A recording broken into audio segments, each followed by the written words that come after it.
got to have some sympathy for the referees when they have to make calls like that, but they get paid well, and they're the best in the business, so they can handle it. That's good.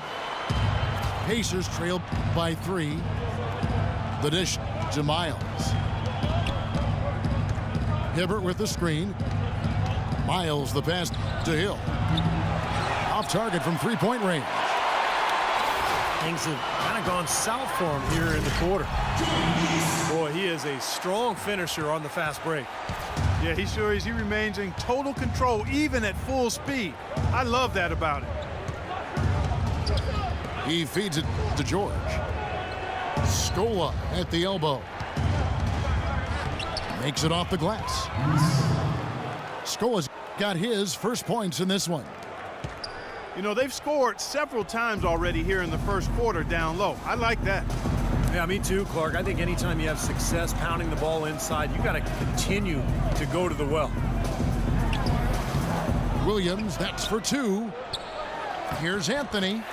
And he gets it to go. They have repeatedly probed inside in the first half, guys, and it's paid dividends.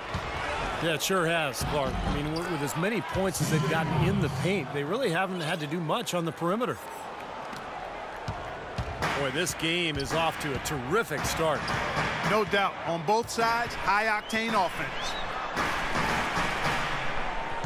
Meeks dishes to Lucas. Williams a screen on Hill. And Hill over to help. Just 5 on the clock. Williams kicks to Meeks. A three-pointer off the mark. Pacers trail by 3. Hill drives in. And Anthony sends it back. And that's out of bounds. Indiana will retain possession. And the Pistons, an entirely new group now out there. So an entirely new group in now for Indiana. Mahimi's checked in for Hibbert. Hill comes in for George. Rodney Stuckey's checked in for C.J. Miles. And Donald Sloan subbed in for Hill.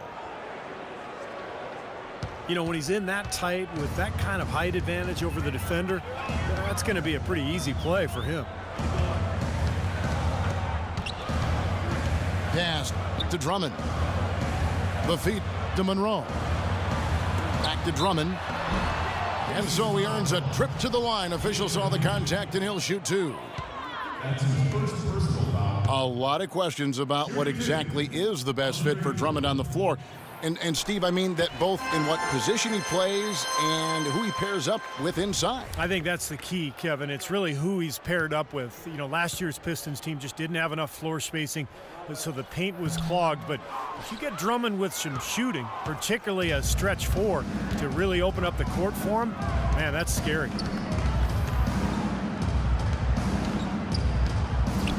Andre Drummond, arguably the league's greatest combination of size and athleticism since Dwight Howard. Maybe a shade less of a leaper, but when you look at Drummond's quickness, absolutely incredible. He's 6'11", 270 pounds, and he really does move like a guard. Well, he's found his game and his rhythm this quarter. He's gotten into a nice groove. From down in the low post, it goes. Sloan's got it all tied up now for the Pacers. Detroit's gone 1 of 5 from downtown in the first quarter. Points out there have been hard to come by. And Andre Drummond, guys, dominant from his rookie season. It's hard to fathom how he slipped to 9th in the 2012 draft. Well, I think people just hadn't seen enough of him, Kevin. He was very inconsistent during his one season at UConn. And obviously the shooting is very suspect, and people question his work ethic and, you know, did he love the game? But in retrospect, I mean, yeah, the Pistons got one of the best players in the draft that year. And the wide open shot from Stuckey. But they'll get another chance. And another shot. Here's Mahimi. And finally they hit one. Take a look at the rebound totals, guys. That's +5 now on the glass. And, Steve, I don't think there's any question which team came out with more energy and enthusiasm. Here's Caldwell Pope. He's got 7. They grabbed their own miss. Another shot. And it's Drummond missing.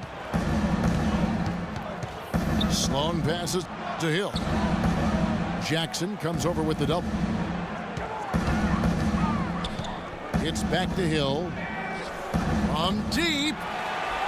Tell you, he had all the time in the world to get that shot. Here's Jackson. Pass to Drummond.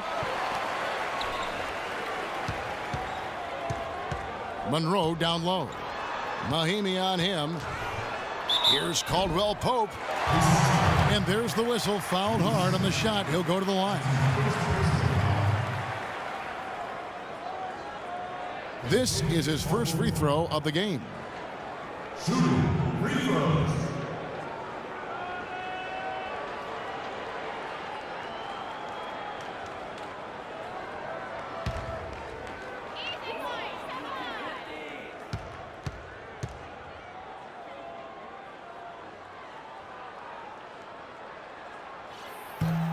He's off on the first.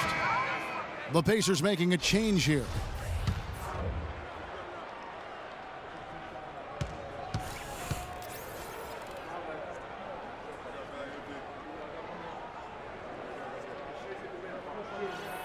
Second free throw, no good. Here is Mahinmi. Hill has the open look. Again missing Hill. Tie game in Detroit. And we'll be back with you for the start of the second quarter when we return.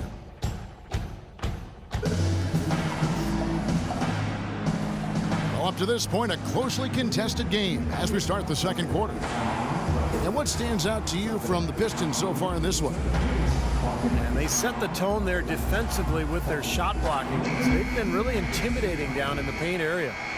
You know, in the rest of the game, Steve, shooters will be looking around for the shot blockers because of what's happened in this quarter.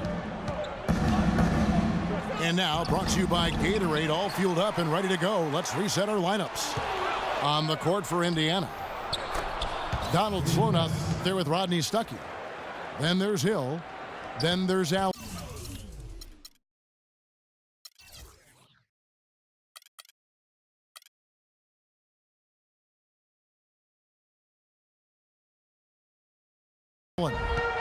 And it's West in it, the power forward. And let's now go to the sideline. We'll catch up here with Doris Burke. Doris? Kevin, Paul George has stated plainly that he hopes to post up much more often. Last season, he was basically dead last among forwards, only posting up on 5% of his possessions. He's put on muscle and developed his back-to-the-basket footwork. He said, quote, "I plan on being a lot more physical, seeking contact and finishing through it. That's my next step." He's trying to evolve, Kevin. A good move considering his size and explosiveness, Doris. Thanks.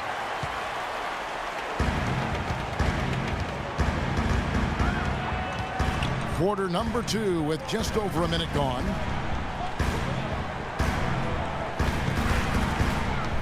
Drummond with it. 5 points in the game. And out of bounds as the Pacers gain possession. Some changes for Indiana. Paul George is checked in for Hill. For Rodney Stuckey. And it's Hill in for Donald Sloan. A lot of positive, Steve, for the Pacers last year and how they started the season. And, you know, Clark, you saw this firsthand every night, dominating early, but they did have a falling off point.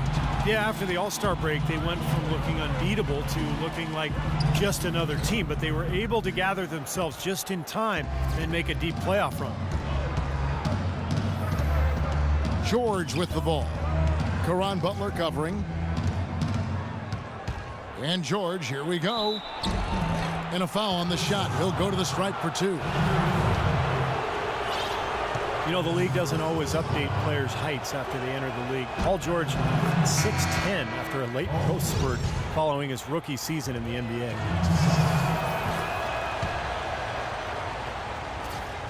And Paul George with great athleticism and fluidity at his side. Yeah, he makes it really look easy. He's a very gifted athlete. extremely quick. Not only a foot, but his hands are quick too. He's not just a scorer or defender. I mean, he's got a chance to be one of the best do-it-all players in the league as he continues to grow as a passer and ball handler. And rebounding, he's one of the best at his position right now. The basket counts and one. He'll go to the line with a chance to make it a three-point play. Roy Hibbert's checked in for Lavoy Allen. And guys, let's get your take on the hustle stats for the Pistons.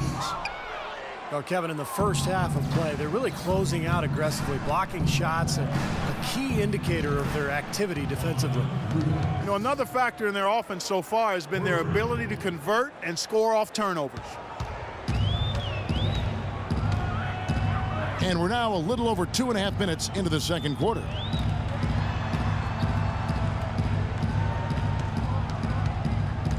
Here's Meeks. On the wing, Williams. Clock at 6. Can't get it to go. Excellent D there from George. Well, if this game comes down to the rebounding battle, they'll be the ones coming out on top. Yeah, they've been really strong in the paint, battling the glass. Sinks the 15-footer. And it's a 4-point Pacer lead. Wow, he was just wide open there. That's way too easy. Lucas kicks to Prince. Outside Williams. Left side Williams. He kicks to Meeks. Offline with his 3. Pacers leading by 4. Hill dishes to Hibbert. Hill passes to Rudez. No good on the triple. For Detroit, they've gone only 2 of 7 from the field since the second quarter got underway. It's hauled in by Paul George. Can't say I'm surprised that one didn't fall. He can barely dunk it in the pregame layup line. Lets the 3 fly. Detroit's gone 1 of 2 on 3-pointers here in the second quarter so far. Rising high to throw that one down. Sky high, fantastic one-hand jam. Yeah, what a way to wrap up that possession. That's a blocking foul, and he'll shoot free throws. George Hill, an efficient combo guard. He was acquired by the Pacers in a draft day deal back in 2011. That was the Kawhi Leonard trade, with Leonard, of course, going to the Spurs. It's a trade that benefited both sides. And I know, Clark, that you know Hill well. George, an Indianapolis native, played collegiately at nearby IUPUI. And Kevin, going now in his 4th season with the Pacers, exactly the kind of support starter you want as a contending team. He's rock solid, really defends his position well. It's steady. I'd like to see him be more aggressive in looking for his own offense. Time called here. The Pistons decide to talk it over.